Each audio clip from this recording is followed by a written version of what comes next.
Hello everyone, welcome to MK's Biovision. Today our topic of discussion is ribosome. Ribosomes are the sites of protein synthesis. Translation of genetic translation of genetic information into polypeptide. Ribosomes are solid non-membranous ribonucleoprotein particles. These particles are made up of ribosomal RNA and proteins. 3D structure of ribosome shows a core of tightly folded ribosomal RNA and proteins on surface or filling gaps of ribosomal RNA fold. Ribosomal RNA remains tightly packed, paired, and they forms core of the ribosome. About 2/3 of the ribosome is made up of ribosomal RNA. They form in larger subunits and smaller subunits also. They form core of the ribosome, and protein remains on the surface. Various proteins remains on the surface and also fills the gap created by the folds of the ribosomal RNA. यहां हम देखते हैं कि prokaryotic ribosome 70S के होते हैं. E coli का ribosome कैसा होगा? 70S का होगा. और 70S के राइबोसोम को दो भाग में बांट सकते हैं. ये दो तरह, इसमें एक लार्जर सब यूनिट होगा, एक स्मॉलर सब यूनिट होगा. लार्जर सब यूनिट में राइबोसोमल आरएनए दो तरह के पाए जाएंगे, 23S और 5S. 23S की लंबाई 2900 न्यूक्लियोटाइड की होगी और 5S की लंबाई 150 न्यूक्लियोटाइड के करीब होगी. इसमें 34 टाइप्स के प्रोटीन भी होते हैं. 30S राइबोसोमल आरएनए में मात्र एक ही तरह का 16S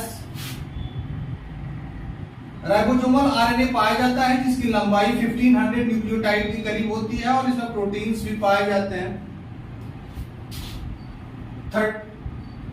यूकैरियोटिक राइबोसोम्स लार्जर होते हैं, 80S के होते हैं. इसमें लार्जर सब यूनिट 60S का होता है और स्मॉलर सब यूनिट 40S का होता है. लार्जर सब यूनिट्स में जो राइबोसोम्स होते हैं, आरएनए होते हैं, वो तीन तरह के होते हैं, 28S, 5.8S और 5S. 28S की लंबाई 4200 न्यूक्लियोटाइड की होती है, 5.8S की लंबाई 160 न्यूक्लियोटाइड की होती है और 5S की लंबाई 120 न्यूक्लियोटाइड की होती है. स्मॉलर सब यूनिट में 40S में राइबोसोमल आरएनए 18S का होता है केवल, और उसकी लंबाई 2300 न्यूक्लियोटाइड की होती है और इसमें 33 टाइप्स के प्रोटीन भी होते हैं.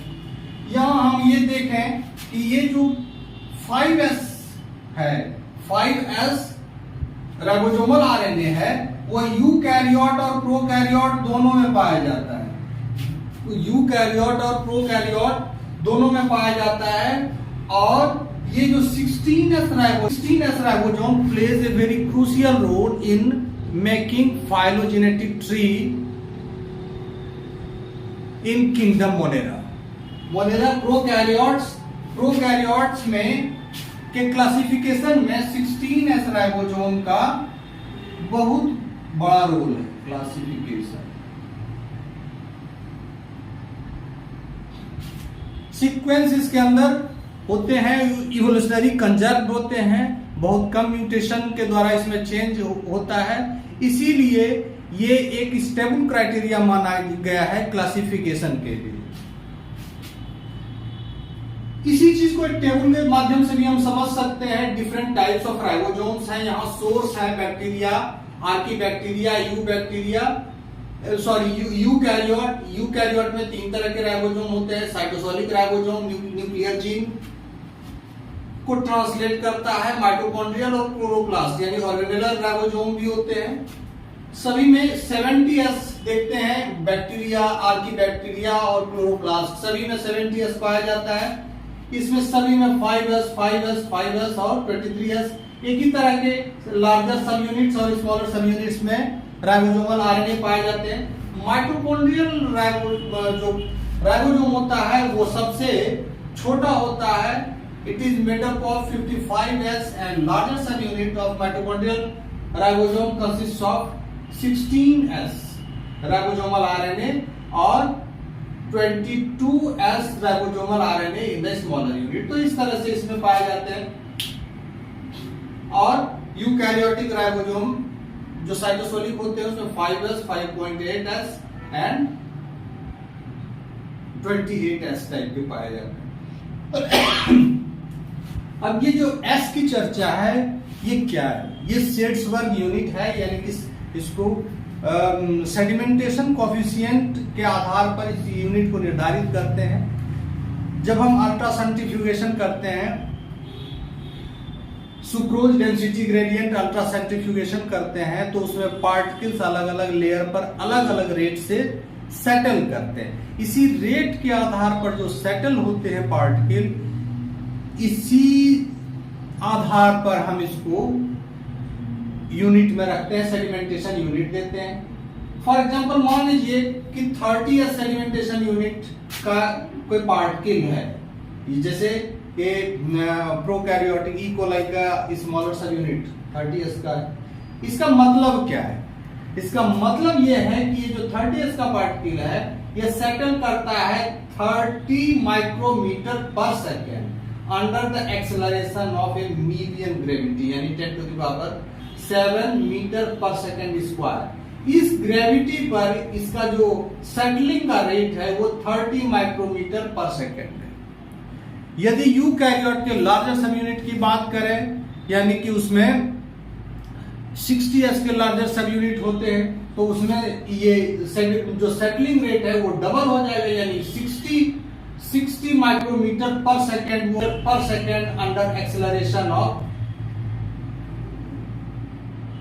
Acceleration of a medium gravity. मतलब इसी ग्रेविटी पर उसका जो सेटलिंग है वो रेट है वो डबल हो जाता है। ऑब्वियसली साइज इसका बड़ा है, और ये किन चीजों पर निर्भर करता है? ये 3 चीज पर निर्भर करता है, shape, size and density. The settlement rate during shape, size and density of the particle के फॉर्म में।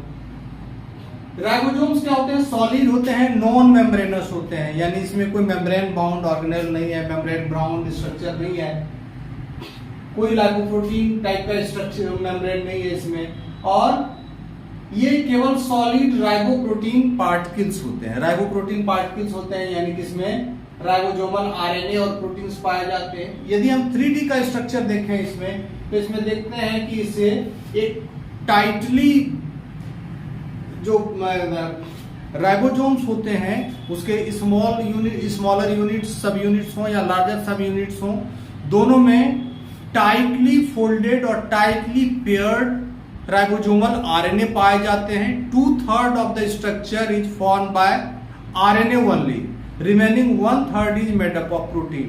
तो राइबोसोमल आरएनए कोर का फॉर्मेशन करते हैं, यानी कि सेंट्रल रीजन में पाए जाते हैं, टाइटली पैक्ड होते हैं, पेयर्ड होते हैं। और प्रोटीन क्या करता है? सरफेस पर पाया जाता है या फिर स्पेस फिलिंग में काम करता है। स्पेस यानी कि जो फोल्ड बनाया जाता है, राइबोसोमल आरएनए के फोल्डिंग के कारण जो गैप्स क्रिएट होते हैं, जो स्पेस क्रिएट होते हैं, उसको प्रोटीन के द्वारा भरा जाता है। तो ये राइबोसोमल प्रोटीन का काम होता है। इस फोल्डिंग को स्टेबलाइज भी करता है। प्रोटीन क्या करता है कि वो राइबोसोम्स के उस पर्टिकुलर फोल्डिंग को, उस पर्टिकुलर कॉन्फ़िगरेशन को स्टेबलाइज करने का भी काम करता है। ये राइबोसोम का जो प्रोटीन सिंथेसिस होता है, तो उसमें हम देखते हैं कि ये 3 साइट्स होते हैं राइबोसोम के, चाहे प्रोकैरियोट का हो या यूकैरियोट्स का हो। एक लार्जर सब यूनिट, एक स्मॉलर सब यूनिट। लार्जर सब यूनिट्स में यहां देखते हैं मैसेंजर आरएनए है, जिस पर कोडोन्स लगे हैं, न्यूक्लियोटाइड का सीक्वेंस है, उसी का ट्रांसलेशन होना है। और इसमें 3 साइट होते हैं। एक साइट होता है जिसमें ए साइट है जिस पर लोडेड ट्रांसफर आरएनए आता है, सॉरी लोडेड ट्रांसफर आरएनए यानी कि टीआरएनए नए एमिनो एसिड को करस्पॉन्डिंग कोडोन के हिसाब से लाता है, करस्पॉन्डिंग कोडोन के हिसाब से आता है और इसमें इस साइड में इंटर करता है। यहां प्रीवियस कोडोन के हिसाब से ऑलरेडी एक ट्रांसफर आरएनए लगा हुआ है जिस पर पॉलीपेप्टाइड चेन जिससे जुड़ा हुआ है, और इधर ये एग्जिट साइट है जो अनलोडेड टीआरएनए को एग्जिट कराता है, बाहर कराता है। तो इस तरह से नए एमिनो एसिड्स इसमें इंटर करते हैं। राइबोसोम आगे की तरफ 3' डायरेक्शन में मूव करता है और पेप्टाइड चेन का इलोंगेशन होता है। राइबोसोमल आरएनए का ट्रांसक्रिप्शन, राइबोसोमल आरएनए का ट्रांसक्रिप्शन प्रोकैरियोट्स और यूकैरियोट्स में थोड़ा डिफरेंट होता है। प्रोकैरियोट्स में हम देखते हैं ई कोलाई में ribosomal RNA transcription units are scattered throughout the genome. Each unit consists of one gene of 23S, 5S and 16S RNA genes and 1 to 4 copies of transfer RNA genes. A single RNA polymerase produces 30S pre-ribosomal RNA transcript of 6000 nucleotide. ये एक ही transcript होता है, RNA polymerase एक ही होता है prokaryote में, और ये पूरा 6000 न्यूक्लियोटाइड का एक ट्रांसक्रिप्ट बनाता है 30S का, और इसी में ट्रांसफर आरएनए और मैसेंजर आरएनए के लिए कोड्स होते हैं। तो ये 16S 23S और 5S के लिए यही 3 तरह के राइबोसोम्स पाए जाते हैं, 23S और 5S लार्ज सब यूनिट में और 16S स्मॉलर सब यूनिट्स में। ये एक ही ट्रांसक्रिप्ट पर इसके कोडोन्स होते हैं, और जो बचा हुआ है ये इसमें और भी ट्रांसफर आरएनए के लिए भी इसी में कोडोन होते हैं। तो ये पूरा का पूरा एमआरएनए, ये पूरा का पूरा जो ट्रांसक्रिप्ट है वो ribosomal RNA plus transfer RNA के लिए। 30S पूरा इसका सेट्स पर यूनिट है और इसी में इसका ट्रांसक्रिप्शन होता है। There is single polymerase. लेकिन यूकैरियोट्स में 3 तरह के आरएनए पॉलीमरेजेज पाए जाते हैं। ह्यूमन आरएनए के ट्रांसक्रिप्शन में आरएनए पॉलीमरेज 1 और आरएनए पॉलीमरेज 3 का रोल होता है। RNA polymerase 2 mainly messenger RNA को ट्रांसक्राइब करता है। यहां देखते हैं कि यूकैरियोट्स के केस में RNA polymerase 1 produces 45S ribosomal RNA transcript which after processing produces 28S, 18S and 5.8S ribosomal RNA। 18S कहां पाया जाता है? स्मॉलर सब यूनिट्स में, और 28S और 5.8S ये लार्ज सब यूनिट का राइबोसोमल आरएनए है। ये जो तीनों यूनिट्स हैं, ये जो तीनों के तीनों हैं, ये एक ही क्लस्टर में बनता है। एक ही, यहां जैसे ये आर जीन है, इसी आर जीन में ये तीनों पाए जाते हैं। ये 28S, 18S और 5.8S। तो इसी तरह के कई क्लस्टर होते हैं, कई जीन्स होते हैं, और उसका ये ट्रांसक्रिप्ट है। ये जो इसका ये 45 सेट्स पर यूनिट ये एस का होता है, और जीन्स फॉर 45 सेट्स पर transcript are found in clusters on chromosome 13, 14, 15, 21 and 22। ये 5 क्रोमोजोम ह्यूमन बीइंग के केस में ऐसे होते हैं।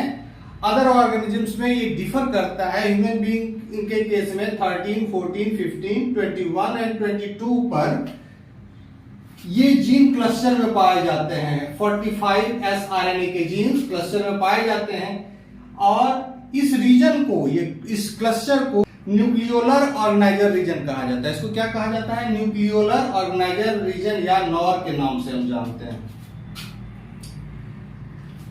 इसमें एक और यूनिट बच जाता है, वो है 5S unit. 5S unit large सब यूनिट का पार्ट है। राइबोसोम के लार्ज सब यूनिट में जो आरएनए कंस्टिट्यूएंट है, पॉलीमरेज 3, आरएनए पॉलीमरेज 3 बनाता है 5S राइबोसोमल आरएनए को। और इसके जीन्स एक टेंडम एरे के फॉर्म में एक पाए जाते हैं क्रोमोसोम नंबर 1 पर। क्रोमोसोम नंबर 1 पर ये बार बार ये इस जीन का रिपीटेशन पाया जाता है। किसका? 5S राइबोसोमल आरएनए का। और इसका ट्रांसक्रिप्शन करता है आरएनए पॉलीमरेज 3। तो कुल मिलाकर यहां आरएनए पॉलीमरेज 1 और RNA polymerase 3, most of the part is transcribed by RNA polymerase 1, but one constituent of ribosomal RNA, that is 5S RNA, is transcribed by RNA polymerase 3। अब हम देखते हैं इसमें कि ये जो प्रोटीन बनता है, आरएनए के द्वारा जो प्रोटीन्स बनाए जाते हैं, ये किस किस तरह के प्रोटीन होते हैं और अल्टीमेटली ये कहां जाते हैं। प्रोटीन ट्रैफिकिंग या protein targeting, it is a separate chapter all together, लेकिन यहां हम एक ब्रीफ में देखते हैं कि ये कहां जाता है। ये प्रोटीन जो राइबोसोम या तो पॉलीजोम्स के फॉर्म में सिंगल मैसेंजर आरएनए से जुड़ा हुआ हो और साइटोप्लाज्म पर हो, या फिर ये एंडोप्लाज्मिक रेटिकुलम के सरफेस पर पाया जाता हो। दोनों ही स्थितियों में ये जो प्रोटीन बनाता है वो प्रोटीन का डेस्टिनेशन अलग अलग होता है। यहां देखते हैं कि मेम्ब्रेन फ्री राइबोसोम, ये जो साइटोसोल में पॉलीजोम्स के फॉर्म में पाए जाते हैं, पॉलीजोम्स के फॉर्म में पाए जाते हैं।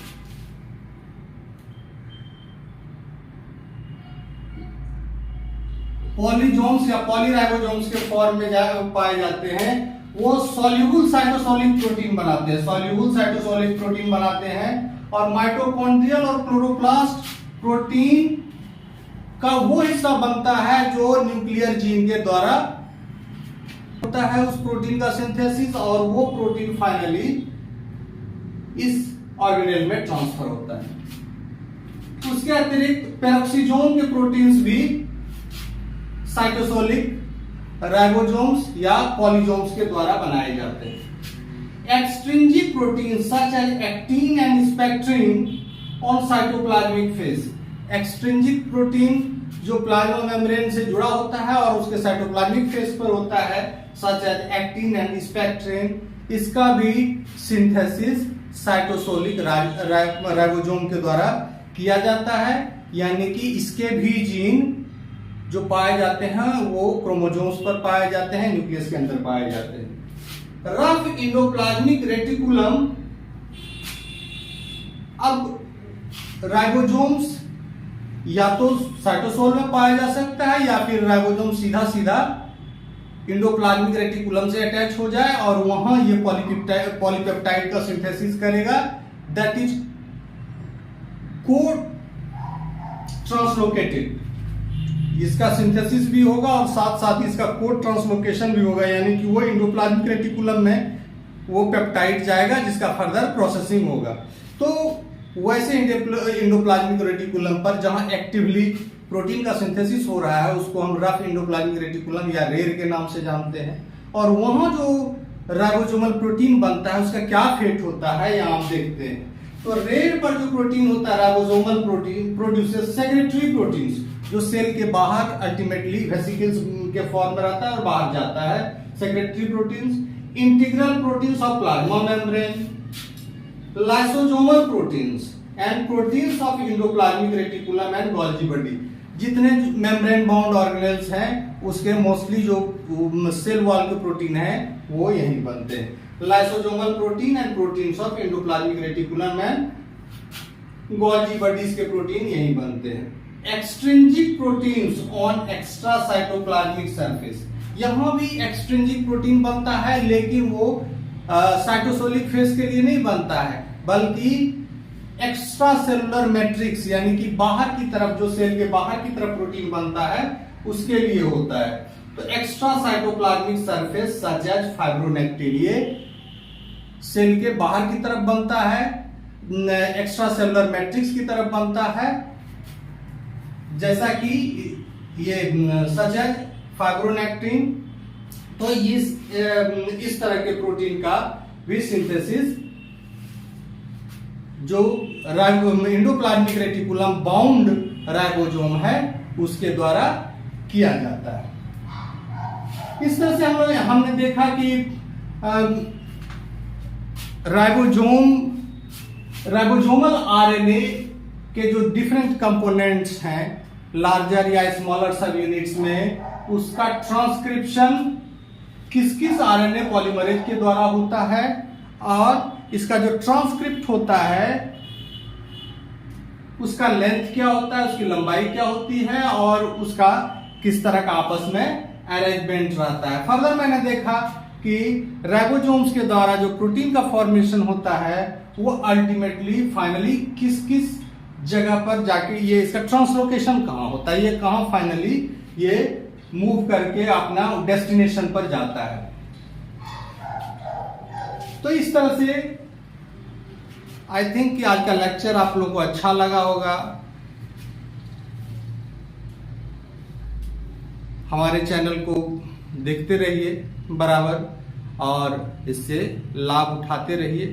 सब्सक्राइब कीजिए, लाइक कीजिए और प्रमोट कीजिए। Okay, thank you.